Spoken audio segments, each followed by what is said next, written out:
internauta da TV 61, estamos começando mais um programa Voz e Rua, que é o programa aqui da TV 61, que abre espaço para o coletivo Voz e Rua. Eu estou aqui com a Paula Gomes, que é socióloga, e ela é uma das coordenadoras do coletivo Voz e Rua, e estou aqui com a Beth Ramos.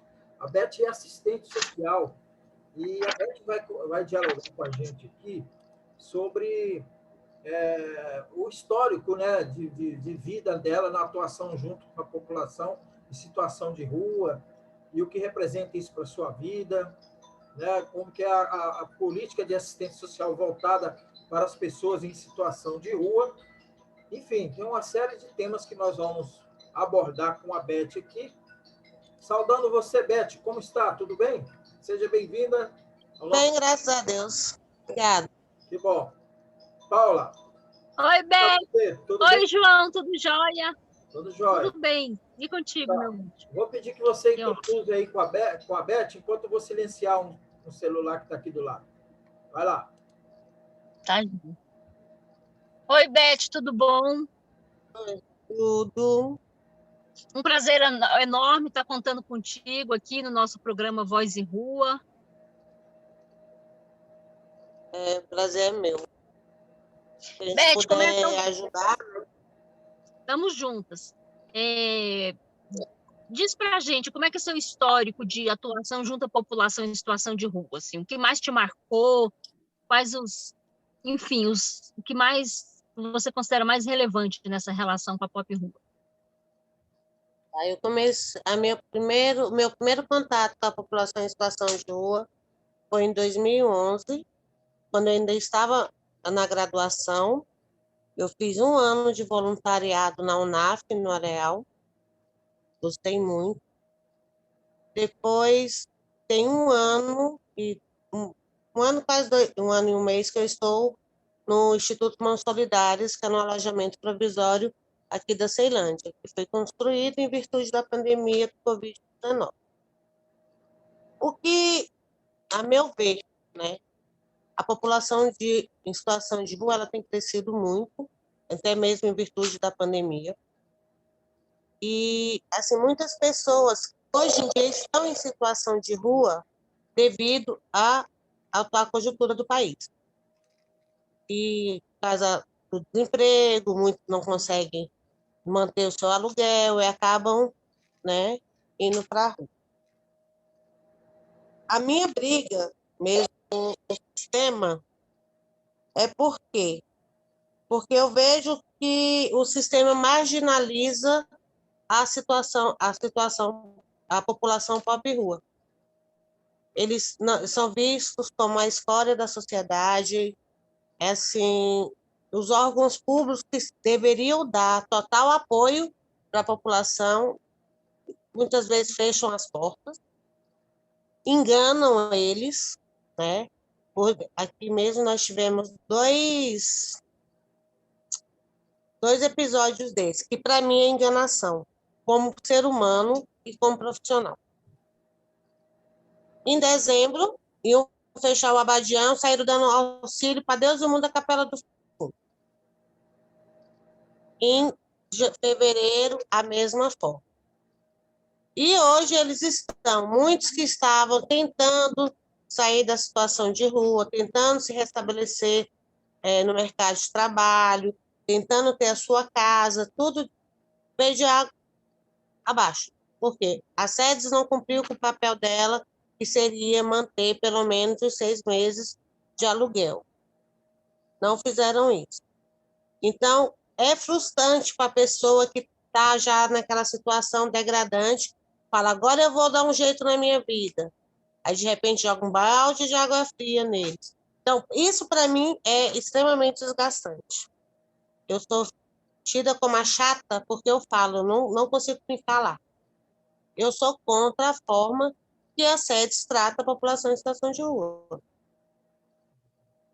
Né? Eu não sei se eu estou sendo radical, se eu estou sendo hipócrita, eu não sei. Eu sei que, para mim, tem muita coisa a ser feita. Muita coisa a ser feita mesmo. Afinal, estamos na capital, federal, a capital do Brasil, né? Não é simplesmente uma capital. Então, acho que aqui deveria servir de exemplo para os outros estados. E aqui eles estão sendo marginalizados cada vez mais, humilhados, degradados. A minha visão é essa. Então, de uma forma geral, Beth, você vê que o que está na política socioassistencial está muito diferente do que está na prática da realização dessa política, né? Com certeza. O papel é muito lindo. O papel é lindo, lindo, lindo, lindo. Mas a prática não funciona. O que você acha do que seria... Opa, desculpa. Eu ia perguntar, o que você considera que seria muito, assim, urgente que fosse melhorado nesse sentido, no sentido de superar, né, essas lacunas aí da política pública? Até mesmo o atendimento que eles recebem nos tais órgãos públicos. E muitas vezes são feitos de marionetes. Eles vão procurar um CRAS, o CRAS fecha a porta na cara, manda voltar, no nosso caso, manda voltar para o acolhimento. A gente, no acolhimento, a gente não pode estar fazendo nada, a não ser evoluir a situação deles nos CITs e cobrar do poder público. E eles ficam nesse jogo de empurra. Vai no POP, não se faz nada.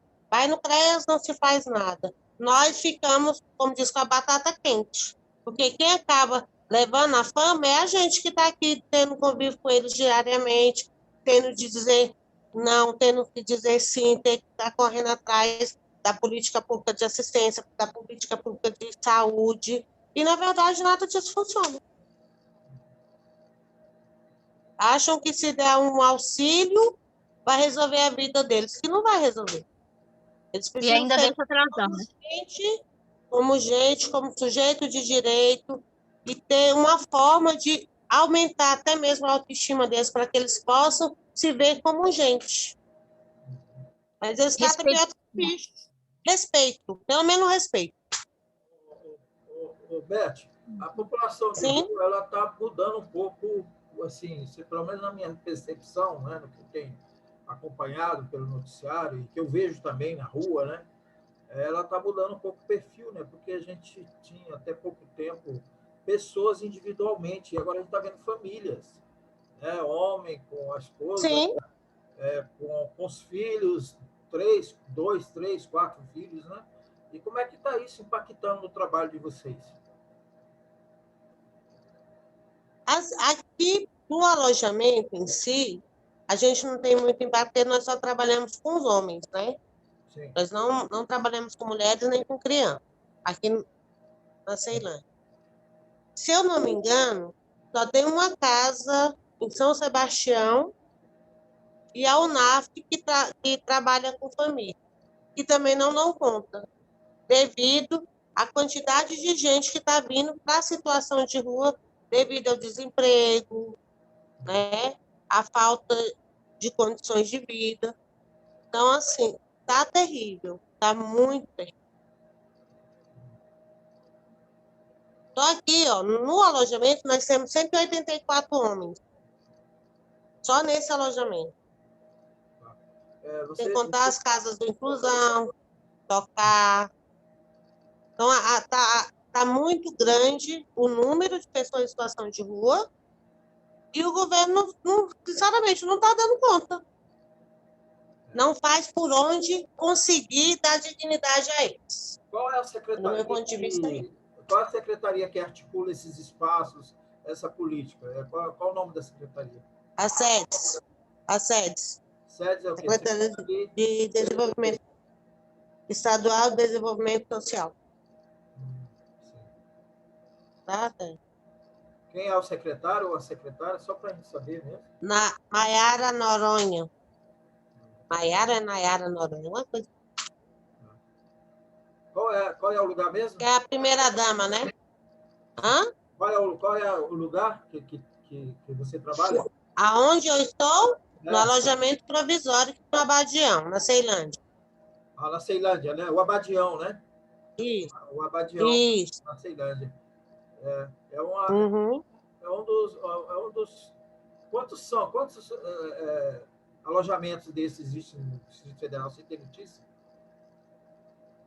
No momento, assim, provisório só a gente, aí tem uma inclusão que tem duas casas em São Sebastião, duas em Taguatinga, uma na Ceilândia para homem e uma para... Não, duas na Ceilândia para homens e uma para mulheres e crianças. O Tocá está com uma em Taguatinga e uma em Planaltina. E tem a LGBTQIA+, essa eu não sei de qual a entidade que está com ela. E tem algumas que ainda estão aí aguardando a população aceitar as casas como vizinhas, né? Tem isso. Como diz, tem o preconceito, né? E as pessoas vizinhas se rebelam contra as Sim. Essas casas de acolhimento? Sim. Ó, no Guará, por exemplo, eu tive notícia que o pessoal fez abaixo-assinado para não aceitar a casa do Guará e uma casa acho que é da W3 Norte, se eu não me engano. Ainda tem isso ainda, né? Ainda tem a marginalização, que muitas vezes, por exemplo, o Tocar, ele está na QNA, não era Nobre de Taguatinga, diz que a população de lá já está querendo tirar ele de lá.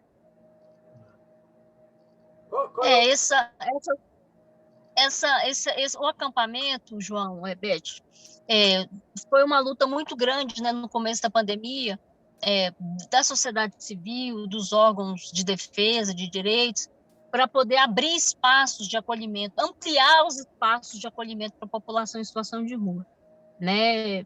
Principalmente pela própria ausência desse direito garantido, do direito à moradia, né, pelas regras sanitárias de prevenção ao vírus, né, que exigia a questão do isolamento social, enfim, dos cuidados de higiene. Então, esse foi um grande pleito, né, que, de certa forma, realmente foi atendido, né, a gente tem que ser honesto, e que a gente teve duas casas, dois acampamentos abertos, um no Autódromo de Brasília, né? No autódromo. No Plano Piloto, e outro no Abadião. Infelizmente, o acampamento do Autódromo fechou, e a gente vê que nas ruas do Plano Piloto um aumento, um número considerável ainda de pessoas em situação de rua. É claro que ninguém quer exaurir uma política de moradia com acampamentos, porque evidentemente essa não é uma política efetivamente de moradia, né?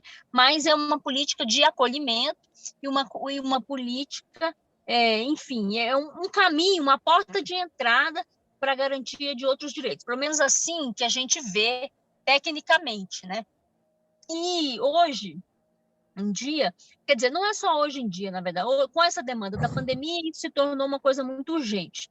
E esse processo de marginalização, de dificuldade de atendimento, ele é antigo, desde sempre, né? Não só internamente, mas como toda a sociedade civil, reproduz essa lógica de criminalização da pobreza, de negação de reconhecimento de sujeito de direito, como a Beth bem colocou, né, de serem sujeitos de direito, e isso é um grande desafio humanitário, um grande desafio societário. Então, o que a gente tem hoje, com o aumento, como a Beth começou a falar, né, que a dificuldade de encontrar emprego, de encontrar trabalho, a dificuldade da pessoa garantir o seu espaço de moradia, ter suas condições de vida, ela vai ampliando, vai aumentando, né, a quantidade de pessoas em situação de rua, e isso com a pandemia está muito mais contundente, né, uma realidade posta que a gente está vivenciando de uma forma que já era esperado, né, porque evidentemente que a gente precisaria, desde o início, de uma política articulada de promoção, de garantia de oportunidade de trabalho e, evidentemente, associada à questão de formas de moradia a isso, para evitar esse aumento exponencial, esse aumento significativo do quantitativo de pessoas em situação de rua. Mas, como a Beth bem colocou, o problema da prática da realização das políticas, da política socioassistencial, ele é antigo, né?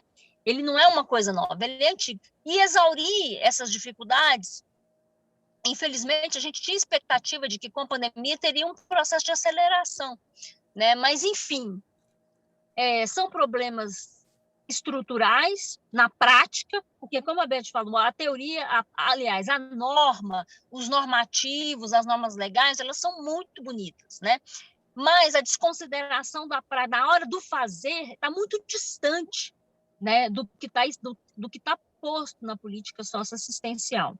E a falta de questionamento, a falta de um enfrentamento da realidade, de análise, né, dessa política, de fato, de análise da situação, do estudo, da promoção de estudos, enfim, sérios de políticas públicas, estudos socioeconômicos, estudos, enfim, e produção de dados, ele, evidentemente, torna ainda mais precária essa realidade na prática, né? Porque não existe o foco da melhoria devidamente construído, né? Nessa perspectiva que a política pública exige, de planejamento, de implementação, de revisão e rever o planejamento, enfim. Então, esse ciclo, né, básico da política, ele está definitivamente, ele é completamente negligenciado. E somado a isso, esse aumento da marginalização. Então, o que a Beth está trazendo é uma realidade indiscutível, né? Eu entendo perfeitamente a indignação da Beth, que é uma pessoa comprometida, séria, e que tem acompanhado, né, toda essa trajetória muito difícil que a gente vem vivenciando, porque o que a gente está observando é que essa lógica da discriminação, da marginalização, da criminalização da população em situação de rua está cada vez maior, né, Beth? Com certeza. Pessoal, eles, muitas vezes, como eu já disse, eu sou taxada da chata, porque eu quero que eles sejam tratados como gente. Então, tem vezes que eu vejo o povo tratando eles como se eles fossem um lixo. Falo, gente, se a gente tem o nosso emprego hoje, se a gente tem como sustentar a nossa família, é porque tem eles nessa situação. Se não tivesse um morador em situação de rua, se não tivesse a pessoa em situação de calamidade, não precisaria de um assistente social, não precisaria de um apoio, não precisaria de ninguém, né? Então, no mínimo que eles merecem é o respeito. Eu acho assim. Eu tento ser assim, né? Às vezes eu xingo eles, brigo com eles, mas eles sabem que eu estou brigando por melhor deles, tentando chamar eles para a realidade, que eles são gente, que eles precisam ser vistos como gente. É difícil? É. Mas não é impossível. Eu creio que se realmente as políticas públicas tirassem 50% da teoria, fosse investido na prática, essa nossa realidade hoje seria diferente.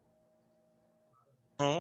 Infelizmente, nós temos profissionais e profissionais. Nós temos profissionais que fazem concurso ou pegam um emprego simplesmente para dizer eu tenho emprego, eu vou dar o bem melhor para a minha família. Mas não vê que para ele ter aquilo, ele precisa de alguém. Né? Eu falo muito isso. Eu sou muito... Nesse ponto, eu sou chata mesmo. Sou chata. E eu gostaria que nas políticas públicas, principalmente da assistência, tivessem mais capacitação, que eles procurassem capacitar eles, porque não precisa saber ler, saber escrever, para um monte de coisa que dá para se ganhar dinheiro. Nós moramos num estado que tudo vira dinheiro. Tudo, se souber trabalhar, dá para sobreviver. Mas tem que ter alguém para poder pegar na mão e falar, agora vamos. Só que só tem gente para jogar pedra. Só. Aí só fica também no assistencialismo, né? Sim, sim. Não apresenta perspectiva para que a pessoa saia realmente dessa situação. Ô, Beth, quero agradecer muito a sua presença aqui. Tá? Foi muito boa a sua participação. Você nos trouxe elementos importantes de uma profissional que está na linha de frente, né? Paula, agradecer mais uma vez aqui no nosso programa Voz e Rua. É pequenininho, né? Mas é isso mesmo. A gente é um recado rápido que a gente vai dar a cada edição. A gente já vai para algum tempo que a gente está aqui. E gostaria que você voltasse também outras vezes aqui, Sempre, sempre que você se quiser. puder. Tá bom? Um abraço para Joia. você. Obrigado, Paula. Obrigadão, parabéns, Beth. Eu que agradeço. Maravilha. Tanto a próxima. Espero ter contribuído, tá? Com certeza. Obrigada por ter falado aí da porta de entrada dos direitos, o respeito, né? Acho que isso é muito importante. Acho que a porta de entrada dos direitos passa pelo respeito, né? Pelo reconhecimento da dignidade humana. Obrigadão. Estamos juntos. Parabéns. Valeu, gente. Até semana que vem. Beijão. Obrigado.